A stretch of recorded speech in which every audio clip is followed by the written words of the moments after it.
Bob Scales, General Scales, good to see you. Another tragic day here, another killing there in France, and yet we didn't hear anything except the importance of inclusion and why we need to welcome Muslims into this country last night, General. Why won't they address this?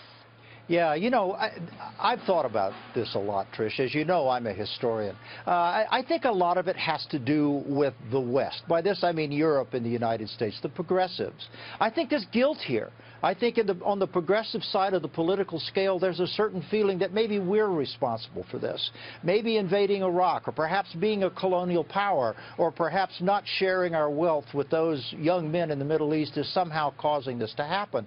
And the other thing, I think, is the hope that maybe this will just go away. You know, the analogy is whacking a beehive with a stick. Maybe if we don't whack the beehive, the bees won't sting us. Maybe this will simply go away.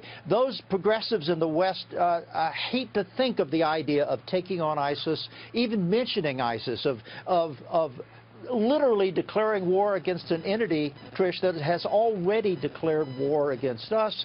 So, you know, there is this whole pervasive attitude that guilt, denial, you know, it kind of reminds me a little bit of people trying to create an image of being in Oklahoma during tornado season. Maybe if we just stay inside, hide in the basement, if a tornado comes, it'll pass us by. But unfortunately, you know, as you and I know, that's not happening. Well, because you're a realist, General, and you've been in the military, and you understand an actual threat.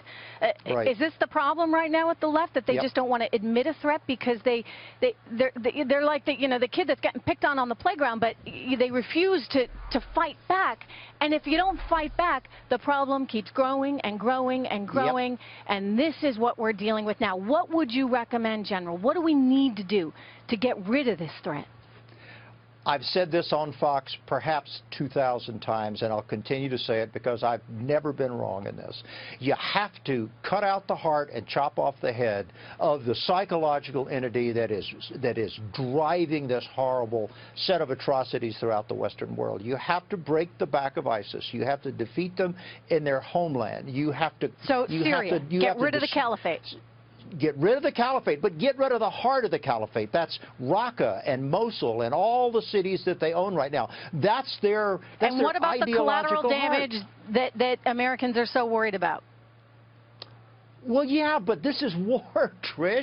I mean, you think ISIS is worried about their collateral damage when they slit the throat of an 84-year-old priest at the altar? You think that's something that concerns the people in them? No, it's Western guilt. We are afraid of being aggressive. We're afraid of taking the offensive. We're afraid of trying to break their will. We didn't used to be like this, General. It doesn't need to be like this, Trish. No, and we didn't used to be like this. I mean, we used to understand a threat and actually deal with it.